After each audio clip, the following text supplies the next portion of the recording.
जिस तरह से बांग्लादेश में दीपू चंद्र दास की निर्मम तरीके से हत्या हुआ, उसको लेकर अब पूरे देश में बवाल मचा हुआ है।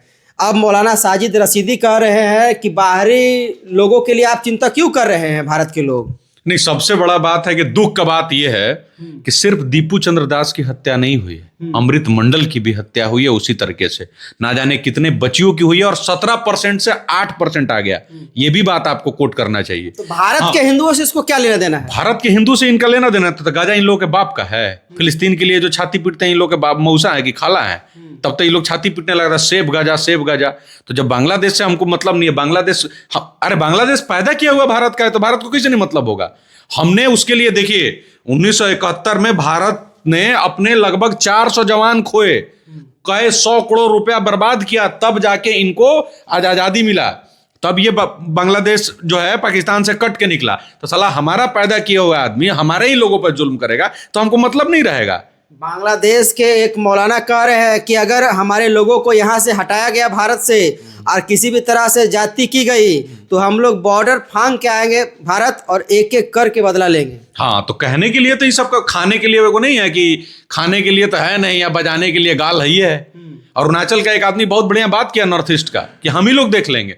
देखिए क्या है, आदमी है तो पाकिस्तानी का ना प्रोडक्ट, एक तो बेटा ना लायक, अब साला पोता ना लायक।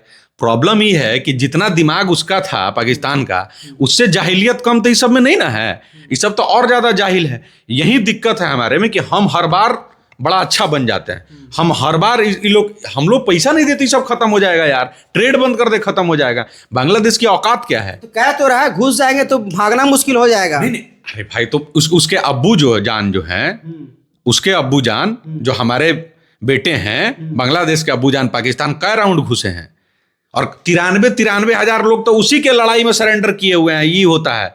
तो मुंह से देखिए क्या है कि मुंह से जंग जीतना तो बड़ा आसान है, मुंह से बाहुबली बन जाना बहुत आसान है। मुंह से प्रॉब्लम ही है ही नहीं। प्रॉब्लम ही है कि अभी भारत को क्या करना चाहिए, क्या करना चाहिए बताइए। सीधा सिंपल, बांग्लादेश को जब हम पाकिस्तान को 2 टुकड़ा में बांट सकते हैं, बांग्लादेश को 4 टुकड़ा में बांट सकते हैं। और सरकार तो छोड़ दीजिए, मैं तमाम लोग बहुत तरह का बात कर रहा है आकाश, मैं चाहूंगा वहां के हिंदुओं को हथियार उठा लेना चाहिए, बांग्लादेश के हिंदुओं को हथियार उठाना चाहिए। क्योंकि अगर आपके बचाव के लिए अगर आप हथियार नहीं उठा रहे हैं तो लानत है आप पे। वो तो भारत से गुहार लगा रहे हैं, भारत दे सपोर्ट, लेकिन कैसे मिलेगा? पहले आइडेंटिफाई तो हो। भारत दे सपोर्ट, लेकिन वहां के हिंदुओं को भी इकट्ठा दिखाना होगा, इकट्ठा होना होगा। इन जिहादियों के खिलाफ, इन कट्टरपंथियों के खिलाफ खड़ा होना होगा मजबूती से। और वहां का लोग देखिए, ये जो है ना कट्टरपंथी और जिहादी जो है, ये बहुत डरपोक कौम है, समझे कि नहीं? इस सब पे जहां थोड़ा सा आप हावी होइएगा ना, बुर्का पहन के भाग जाएगा। ठीक है, तो आप जहां इस पर हावी होइएगा, हिंदू खाली टाइट हो जाए वहां का। दिक्कत क्या है कि ये सब देखिए, ये लोग मॉब लिंचिंग करता है, मतलब किसी कमजोर आदमी को पकड़ लिया, मिल के मार रहा है। बांग्लादेश में भी तो और मजबूत लोग हैं, उन लोगों से उलझे ना, मां बहन कर देगा इस सब का। दिक्कत क्या है कि ये जो संख्या है, मैं तो देखिए भारत से जाएगा वो सब बात ठीक है, लेकिन युद्ध ही जब अंतिम विकल्प हो तो लड़ाई लड़ना चाहिए, क्योंकि जो लड़ाई नहीं लड़ता है वो कायर कहलाता है। अच्छा, और मरना, देखिए आकाश, मैं सीधा सिंपल मरना तो अब बांग्लादेश के हिंदुओं के नसीब में लिखा दिया इन लोगों। तो जिहादियों के हाथों चुपचाप मॉब लिंच होकर मर जाने से बेहतर है कि मार के मरो, एक पे 2 मार के मरो, एक पे 5 मार के साला सिलेंडर फाट जाओ, तुम भी बम बन के उड़ जाओ इन लोगों के सामने, तुम लोग भी करो, तब नहीं सबको समझ में आएगा। मतलब आप कह रहे हैं कि वहां के हिंदुओं को गुहार लगाने की जरूरत नहीं है, आप लड़िए।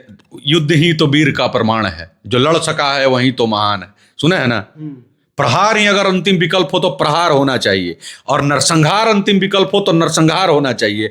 जिहादियों की भाषा का जवाब सिर्फ जिहाद होना चाहिए।